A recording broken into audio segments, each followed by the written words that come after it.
वालेकुम गाइस, कैसे हैं आप सब लोग। उम्मीद करता हूं आप सब लोग खैरियत से होंगे। My name is engineer Mohammad Waqas और आप देख रहे हैं मेरा यूट्यूब चैनल इनपुट। मेरे इस चैनल को बनाने का मकसद ये था कि मैं उन नए लोगों को बेसिक सर्किट सिखा सकूं जो कि बिल्कुल भी इंडस्ट्रीज़ के बारे में नहीं जानते कि इंडस्ट्री के अंदर क्या चीज़ इस्तेमाल हो रही है और उसको किस तरह से इस्तेमाल करना है। तो गाइस, आज का जो मेरा टॉपिक है वो है रिवर्स फॉरवर्ड का सर्किट। यानी अगर हम लोग कोई मोटर मैग्नेट कॉन्टैक्टर से चला रहे हैं और हम उसको रिवर्स फॉरवर्ड चलाना चाहते हैं, यानी फॉरवर्ड में भी चला सकें और जब हम रिवर्स का बटन दबाएं तो वो मोटर रिवर्स चले। और ये होता उस केस में है कि जब हम 3 फेज़ इंडक्शन मोटर इस्तेमाल कर रहे हैं। तो इंडस्ट्रीज़ के अंदर, कोई भी टेक्सटाइल इंडस्ट्री है उसके अंदर ज़्यादातर 3 फेज़ इंडक्शन मोटर ही इस्तेमाल होती है। तो वहाँ पर हमें बहुत ज़्यादा ज़रूरत होती है इन रिवर्स फॉरवर्ड सर्किट की, ड्यूअल सर्किट की और स्टार डेल्टा सर्किट की। तो आइए गाइस, चलते हैं आज के हमारे टॉपिक रिवर्स फॉरवर्ड का सर्किट किस तरह से बनाना है हम लोगों ने, और कौन कौन से पुश बटन लगाने हैं और किस तरह से उसको ऑपरेट करना है। तो गाइस, आज का जो हमारा टॉपिक है वो है रिवर्स फॉरवर्ड का सर्किट डायग्राम के। रिवर्स फॉरवर्ड में अगर हम लोगों ने कोई 3 फेज़ इंडक्शन मोटर चलानी हो तो हम उसको किस तरह से चला सकते हैं। तो गाइस, इसमें हम 3 फेज़ सप्लाई लेंगे। 3 फेज़ 380 वोल्ट 50 हर्ट्ज़ फ्रीक्वेंसी। आगे हमारा जो है वो सर्किट ब्रेकर लगा होगा उसकी प्रोटेक्शन के लिए। उसके बाद इसके 2 मैग्नेट कॉन्टैक्टर लगेंगे। एक को मैंने KF यानी फॉरवर्ड का नाम दिया हुआ है, एक को रिवर्स का नाम दिया हुआ है। इन दोनों में जो इनपुट है वो सप्लाई सेम होती है, लेकिन आउटपुट पे हम लोग क्या करते हैं, पहले फेज़ को तीसरे के साथ लगा दिया हमने, दूसरे को दूसरे के साथ, तीसरे को पहले के साथ। यानी हम लोग 2 फेजेस को क्या करेंगे, स्विच कर देंगे। पहले को तीसरे के साथ स्विच कर दिया हम लोग ने। इसके बाद ओवरलोड रिले लगी होती है जो कि इसकी प्रोटेक्शन के लिए होती है। वो थर्मल भी हो सकती है, वो इलेक्ट्रॉनिक भी हो सकती है।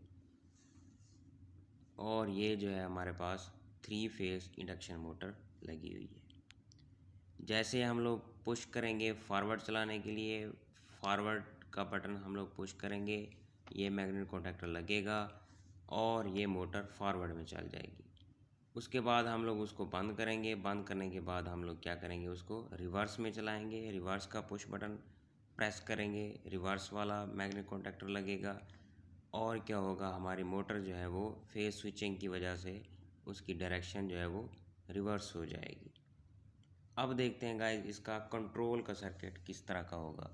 ये है जी हमारे पास कंट्रोल का सर्किट। हम लोगों ने एक फेज़ इन्हीं तीनों फेज़ों में से भी ले सकते हैं और अलग भी ले सकते हैं। तो हम लोग क्या करेंगे, एक फेज़ लेंगे, उसको फ्यूज़ या फिर सर्किट ब्रेकर लगाएंगे उसकी प्रोटेक्शन के लिए। उसके बाद ओवरलोड रिले के क्लोज पॉइंट्स, ये जो थर्मल ओवरलोड लगी थी इसके क्लोज से गुजरते हुए हम लोग क्या करेंगे, आगे ऑफ का पुश बटन लगा देंगे। ऑफ के क्लोज के पॉइंट से गुजरती हुई जो हमारा फेज़ है वो आएगा स्टार्ट फॉरवर्ड के बटन की तरफ और स्टार्ट रिवर्स के बटन की तरफ। और ये एक्सेलरी हैं गाइस ओपन की, ये फॉरवर्ड की है और ये रिवर्स की है। ये एक्सेलरी हम लोग ओपन की इसलिए इस्तेमाल करते हैं कि हम लोग मैग्नेट कॉन्टैक्टर को होल्ड करवा सकें। अदरवाइज़ जब तक ये हमारा स्टार्ट का बटन प्रेस होगा तो हमारा सर्किट चलेगा, उसके बाद बंद हो जाएगा। फिर क्या होता है, हम लोग इससे होल्डिंग करवा देते हैं और हमारा सर्किट जो हमारा मैग्नेट कॉन्टैक्टर होता है वो लगा रहता है जब तक हम लोग ऑफ पुश बटन नहीं दबाते, या फिर ओवरलोड नहीं होती मशीन, या फिर फ्यूज़ ट्रिप नहीं होता, या फिर कोई और मसला ना बन जाए। तो ये फॉरवर्ड की हो गई। और इसी तरह का एक सर्किट जो है वो रिवर्स के लिए भी बना हुआ है। इसके बाद हम लोग क्या करते हैं, यहाँ से इंटरलॉकिंग करते हैं। ये है गाइस इंटरलॉकिंग। हम लोग क्योंकि फॉरवर्ड का सर्किट बना रहे हैं तो उसकी इंटरलॉकिंग करेंगे रिवर्स के मैग्नेट कॉन्टैक्टर के साथ, और उसके बाद हम लोग फॉरवर्ड की कॉइल को वो सप्लाई दे देंगे। ये इंटरलॉकिंग गाइस हम लोग इसलिए करते हैं कि रिवर्स चलते हुए जो है वो हमारी मोटर हम प्रेस ना कर दें गलती से और हमारी मोटर फॉरवर्ड चल पड़े तो हमारी मोटर जो है वो जलने का ख़तरा होता है।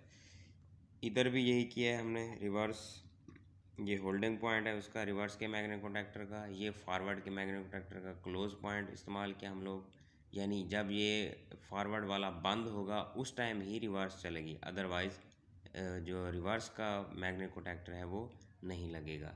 ये है कॉइल उसकी रिवर्स के मैग्नेट कॉन्टैक्टर।